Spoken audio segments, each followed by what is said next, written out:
I asked ChatGPT a question this morning. What is a narrative? A narrative is a story or account of events, experiences or interactions, whether real or imaginary. It is essentially a way of organising and presenting information in a structured form that conveys a sequence of events or a particular viewpoint. Page 10 of the resource consent, which has been submitted by the owner of the Gulf Harbour Country Club through their planning consultants Trip Andrew, contains a narrative. It states that, since opening, Gulf Harbour Country Club has had numerous owners, all of which have attempted unsuccessfully to run a financially viable golfing operation. The primary reason for this is that course routing is not sustainable due to the required maintenance of the approximate 90-hectare footprint of the property. There are two issues with this narrative. The first issue is that there are many golf clubs which operate 18-hole golf courses on large pieces of land in New Zealand. Pukekohe is across 100 hectares. Wainui operates in 93 hectares of land. South Head, 101 hectares, and so on. While it may be true that these clubs all operate on various sizes of overall land area, the maintained playing surfaces are all roughly the same. Most golf courses in the world are par 72 courses and are mostly close to 6,500 metres of tees, fairways, bunkers and greens. And most of the land beyond the golf course playing surfaces does not take massive amounts of finance to maintain. The second issue with the narrative is that it assumes that each of the previous owners of Gulf Harbour Country Club were also unable to keep the operation financially viable for the same reason. This is simply not true. Of course, back in 1997, when the area was first developed and there were fewer people and houses on the peninsula, the number of members started out as comparatively small, but golfing operations were still financially positive. Over the years, the membership number has grown commensurate with the quality of the club and the influx of new residents. The real issue underpinning financial performance of the country club has been that every single owner has been mainly focused on property development around the golf course. Most golf courses are deliberately created to raise the average value of the land around the course. The Go Group, as a non-New Zealand-based developer, found it difficult to attract ongoing construction activity to Gulf Harbour, and they sold to Starline Group. At that time, revenues from the golfing operations were positive. The Starline Group had better success at property development, particularly around the front nine, but again, were absolutely not focused on the golf club or its well-being. We will probably never know why the Starline Group decided to enter into a property transaction with Mark Briers from Blue Chip, but at the time of that transfer, the revenue from golfing operations was positive. Again, in Mark Briers, the club had an owner who was not focused on the actual golf club. In any case, whatever his plans, his wider property development group, Blue Chip, went into the hands of receivers. Again, nothing to do with the financial viability of golfing operations at the Gulf Harbour Country Club. At that point, a group of members bought the country club, and for the first time in its history, the golf club had owners who were interested first and foremost in the country club and its golfing operation. The club ran well during what was always planned to be an interim period of time until a new long-term owner could be found. And in 2012, Long River Investments bought the club, and again, revenue from golfing operations was positive through until its current ownership. At this point, every single key indicator shows that the club was in a positive and improving state. Membership at junior, intermediate, women's, full membership tiers were growing. This was in line with a very healthy season for the game of golf overall in New Zealand. Everyone was experiencing growth in the number of rounds played and the revenue that went alongside that key metric.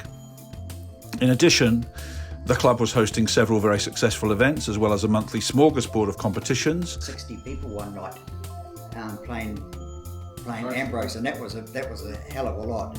You had carts going all directions, you know. There was good prizes that you won and everything like that, and it was just a fun place to be. You know, the bar was always buzzing. You know, the place was, Friday night, Saturday night, and Sundays was always busy. The pro shop, the cafe, and the bar were all very much playing their part in supporting this growing community of people who now enjoy the country club and all that it offered as a golf club with a gym, squash courts, tennis courts, and swimming pool. In 2021, a new owner, who is a land developer, bought all of the shares in Long River Investments. This was surprising given that there is a well understood encumbrance covering this particular 90 hectares piece of land, implemented precisely to eliminate any further housing development on this part of the peninsula. The encumbrance was not just about housing density, it was about the 1995 Rodney District Council Gulf Harbour Master Plan, a community anchored by the golf course and the marina to offset higher density in Gulf Harbour and on the peninsula. The encumbrance gave legal backing to Rodney District Council's commitment in the master plan that the 90 hectares be maintained as a golf course and country club, and the community relied on this Rodney District Council commitment prior to 2006. So it was somewhat surprising that a land development company should buy it. Maybe predictably, the new owner did not behave as if they were particularly interested in the golf course or the facilities as something to invest into and to grow. Within a week of announcing the purchase of Gulf Harbour Country Club, KWGS believe that the new owner offered the land for sale in 3 parcels to property developers. In addition, not long after the club had changed hands in 2021, most of the big, tall, beautiful trees around the course had been cut down. The fears of the community seemed to be being realised in front of their eyes. It may have been that 1 or 2 of these magnificent trees presented some kind of safety risk to the public, but even trees that were right at the edge of cliffs and where no one would walk were cut down. Walking around the golf course, many visitors would observe that it looked as if it was being made ready to become a building site. And then came the completely counter-intuitive actions. They parked their statement that they would approach the members to discuss increasing fees, which they never even did. They never even came to us and said, listen guys, we're financially strained, let's put up the membership, we'll discuss that. They just closed the doors. We discussed it with the golf committee. They put 3 proposals to him and he ignored every single one. He's never engaged the members. We just put a plan to them and they ignored it. The junior program was completely cut. Any golf club needs the energy and life that youth brings, especially since young people grow up and become full members one day. A healthy golf club needs a healthy junior program, but the new owner insisted that the program be shut down, and children now had to find the full membership fee if they wanted to play golf at the country club. And then the hardest hitting decision of all was made to cut the intermediate program. Golfers aged between 21 and 30, they get reduced membership rates to keep them in the game. And he got rid of that whole category and said they now have to be full playing members. So people with young families just got into the housing market, could play golf here for something like $1,800 a year. All of a sudden it's now $3,000. I wouldn't have joined Gulf Harbour if the intermediate rates that were there at the time weren't there, because I could afford to join an awesome course. I would have gone somewhere else. I learned to play golf at Gulf Harbour, and I joined there because I could afford to play. And I know for me playing, every single Saturday I would be the youngest person out there.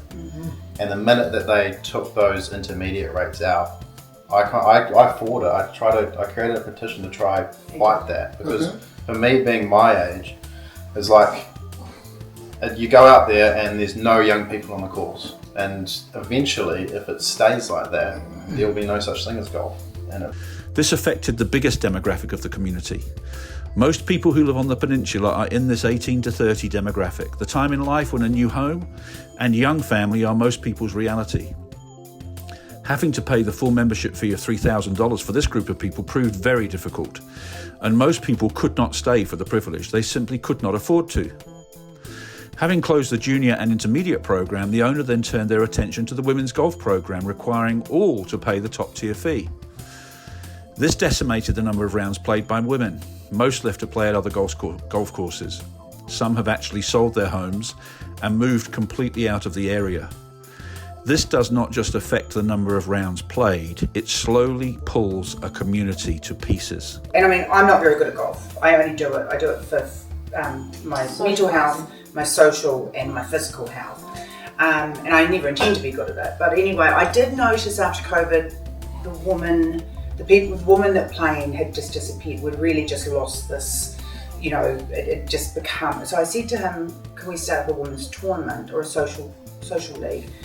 So we set up the Birdie Bash, and we had the first one at Gulf Harbour, which was an absolute success. Now we've got women coming from Wainui, Warkworth. It's not just Gulf Harbour, they were coming out to play because it was women, no pressure, you're going to feel safe, you're not going to be judged. And I think we had that first one, we probably had 50 women for that tournament, or that social league. And then the second one was we were going to hold and the club shut down. We were lucky Whangaproa had decided to host us, but now we've got nowhere.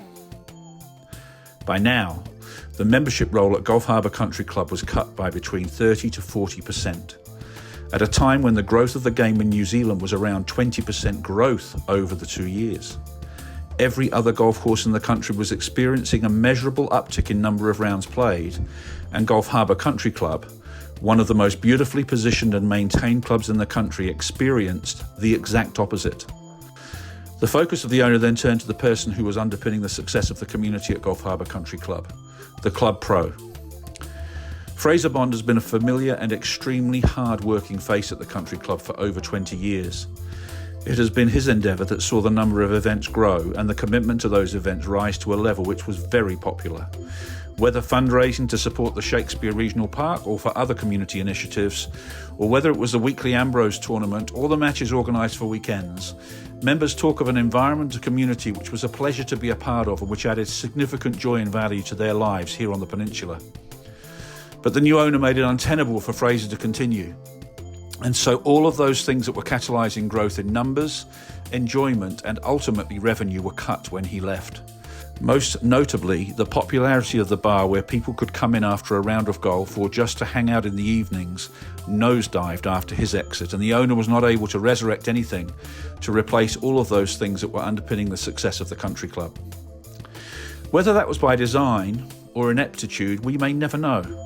What we can be sure of is that the owner is completely focused on putting houses, lots of them, on the golf course, and so it is very convenient to construct an argument or a narrative that suggests that the club is financially unviable, even if that is not the truth.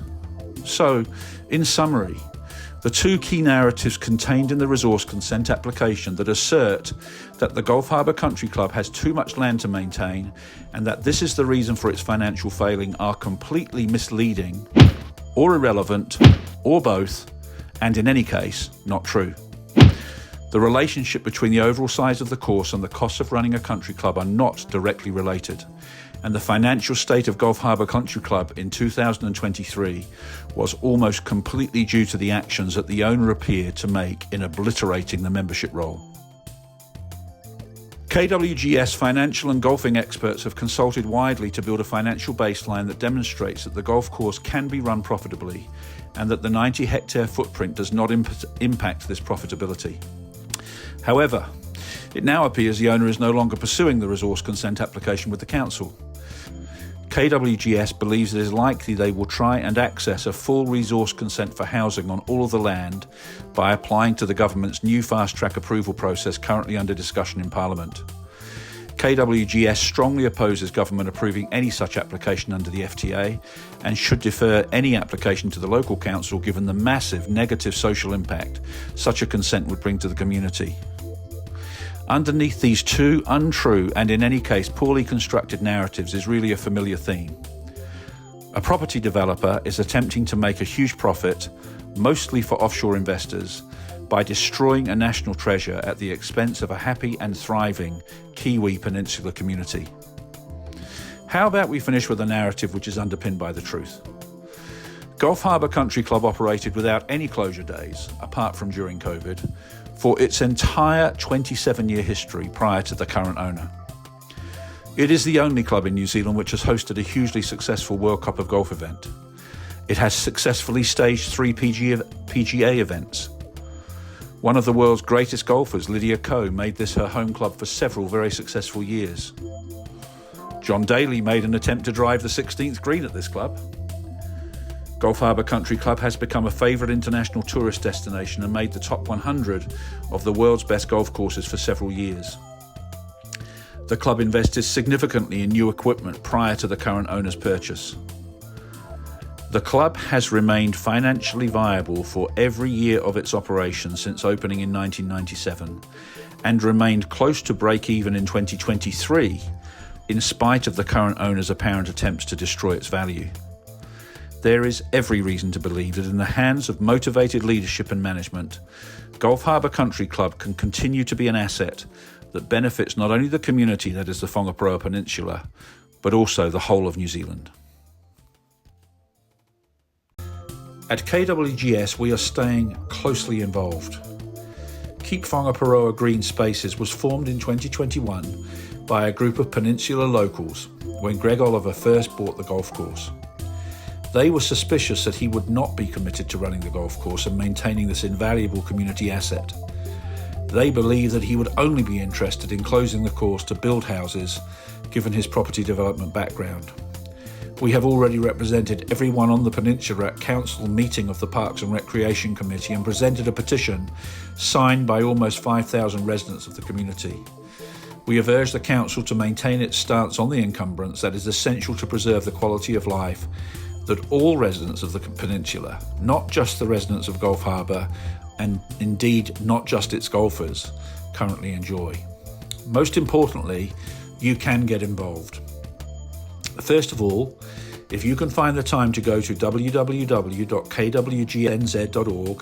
you can sign up for email updates, and we will be coordinating both communications and preparing actions that we can take as a community. Secondly, if you subscribe to this YouTube channel, you will be able to see all of the videos that we create. And if you press the notifications bell, then you will be notified when a new video update is available for you to watch. If you like the video, then YouTube will learn that there are people who are interested in this channel and it will be easier to find. There is no charge to you for doing any of this, and we maintain the highest standards of privacy and security with the information that you give to us. Thank you for watching this video. We will do our best to keep you up to date with developments that affect all of us as residents of this wonderful community on the Whangaparoa Peninsula.